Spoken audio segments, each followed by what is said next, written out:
So in the current economic environment we're in, a lot of these assets are distressed. Some of them are going through foreclosures. Some of them are going through workouts.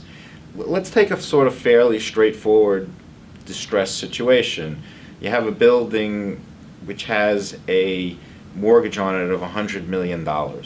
And the building has got underwater, it's in trouble now, and the owner goes to the bank and says, listen, we're having trouble with this asset, we're not going to be able to pay the mortgage, we're just going to give you back the keys. Instead of going through a lengthy foreclosure process, we're just going to give you back the deed to the property. And the bank says, fine, we'll take it back, we don't want to go through the foreclosure process either. What is the transfer tax implication of a transaction like that? Well, in that situation where instead of actually foreclosing, but you're actually just giving the keys back, the amount of outstanding debt is going to be the consideration for the transfer tax, even if the building is underwater and is worth significantly less than what the debt on the property actually is. So if the property is only worth $50 million and I give the keys back to the lender because the mortgage has a balance of $100 million, there's a transfer tax due of $3 million approximately. That's correct. And so, I mean, this is a pretty brutal effect for somebody. They've lost all their equity, their investors have lost their money, the property's gotten slaughtered, and now there's a big tax due and no cash to pay it. Yep. That's why it may actually be a brutal result for the lender instead of the borrower. And why is that? Because the transfer tax is imposed jointly on the grantor and grantee. If in fact the person who's turning over their keys cannot pay the tax because they're the grantor in that case, then they will happily collect the tax from the lender in that situation. So someone's paying this tax no matter what the financial status of the asset. That's correct.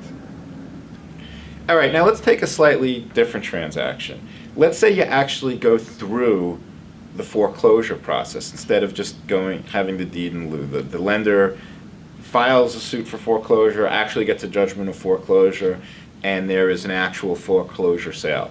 Is that same result as a deed in lieu? Actually, it's not. In that situation, the transfer tax is computed on the bid, the winning bid for the property. In our example, where the property is underwater and worth less than the debt, presumably the bid is going to be for somewhere around the fair market value of the property.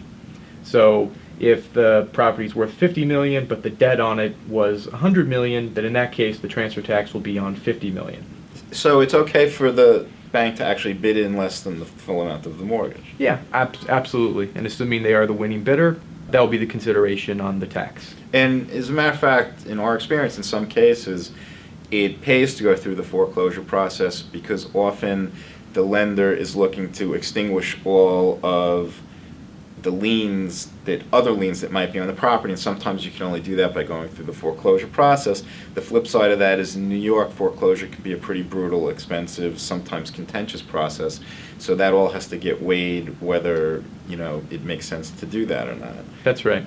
Now let's talk for a moment about the transfer of controlling interest for a second, because I think that's an interesting topic. What exactly is a controlling interest for transfer tax purposes? Well, the general rule is it's 50% or more of an entity. So if it's a corporation, it's 50% or more of the stock. If it's a partnership or other pass-through entity, it's defined broadly as capital, profits, or beneficial interest, so 50% or more of that.